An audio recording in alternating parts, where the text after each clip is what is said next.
Hi love, so lovely to have you back with me. We're just going to dive into a little bit deeper into emotional alchemy, because what is the point of just scratching the surface when we can actually go really deep into this? And so feeling into emotional alchemy, is really about also, once you've done those kind of initial steps, is actually taking the time to just tune into why are these emotions coming up? Where are they stemming from in your life?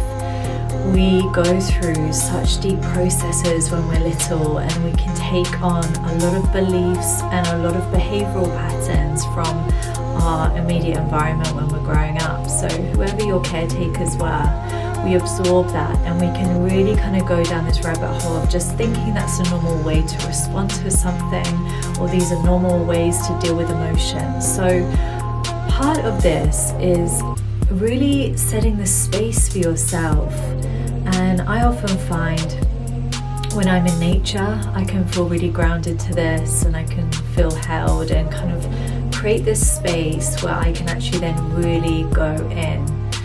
And when we notice a reoccurring emotion come up or a pattern come up, it's really an opening, it's really a door for us to really uncover, where does this come from? And it may be really obvious for you, it may be a trigger, something that you experienced when you were younger, or it may not be. It may be like, maybe there's an anger that wants to come up, but maybe you don't know why you're angry. And this can be many reasons, and we'll cover this later on, but many reasons why you may experience an emotion and may not know where it's coming from. There may be a sense of numbness to it, and it may be an opportunity to dive a little bit deeper and to kind of uncover those layers. It may be that that emotion just wants to be felt. So maybe you're angry, but you're not sure why you feel angry. There's no reason to feel angry, but maybe you've never really experienced and embodied the emotion of anger. Maybe you've always kind of pushed it away and just decided you're going to be this very calm and still and peaceful person, and never really attached to the emotion, or not necessarily attached to it, but you never fully allow yourself to feel the force and to feel the power that actual anger can give us in a moment.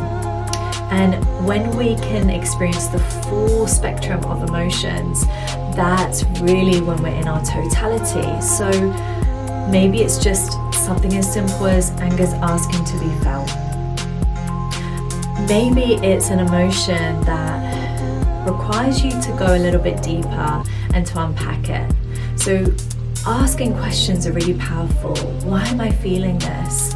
Where does this stem from? Where do I feel it in my body? If you're not sure of your emotions, then ask where you're feeling it in your body. We're very connected to our bodies, and our bodies hold emotions. So typically when it's around our tummy, it can be related to fear. Typically around the chest, it's related to sadness. Shoulders and neck can be anger. Throat can also be like not expressing yourself fully and not giving to yourself fully, in terms of allowing yourself to be fully heard out in the world. So if you're unsure about the emotion that you're feeling, but you're feeling something, you can peel back the layer, tune in, tap into where am I holding this tension or this energy in my body, and you can unpack it that way. But ultimately coming to this space where you're really deciphering, are your emotions yours, or is this a pattern that you witnessed when you were little and you're unconsciously choosing that pattern or that emotion for yourself? So I know for me, I saw a lot of emotions in my household that weren't really coming from a conscious place. And so maybe I thought that to react in a certain situation was totally normal, when in fact it was way past what would have been called for. It was overreacting, but for me, from my environment, that would have been quite normal. And so when we can really tune back and see, okay, the kind of person I want to be in this world, the kind of being that I choose to be for my future, for my higher self, for my family, for my community, for myself, how does that person walk in this world? How does that person respond to the world around her? And to really consciously choose emotions that are more in alignment, expressing yourself in a more conscious and aware way, where you can constantly stay in this beautiful field of love.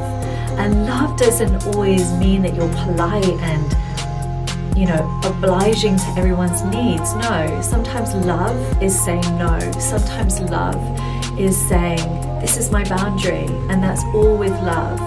So walking through this place and walking through your journey from a place of love, from centeredness, from connection, from expansion, with trusting in you, in yourself, trusting in your responses to life, and trusting your emotions. So I hope that helps, and let me know if there's anything that comes up for you from just hearing what comes through.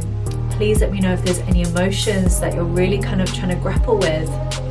Let me know if there are emotions that you know you're scared to feel and need maybe some guidance as to how to really set the space and to set a container for you to then dive into that and to feel it. Because really this wholeness, this being where you allow yourself to be all things, is liberating, is freedom. And so that's nothing, it's something that I wish for everyone to feel, is this sense of freedom to express, to be fully who you are, express your unique gifts out in this world without any filters, without any masks, and without questioning yourself, to have that real self-belief and self-confidence. So sending you so much love and wishing you the most beautiful day wherever you are. And I really look forward to hearing from you. You know, it's definitely, we're in communion, so I'd love to hear from you. Comment below, leave me a message, I'll always reply. And feel free to go to my website, simonepastor.com, if you want a little bit more insight or you'd like to receive a beautiful guided 10-minute meditation. Sending you so much love.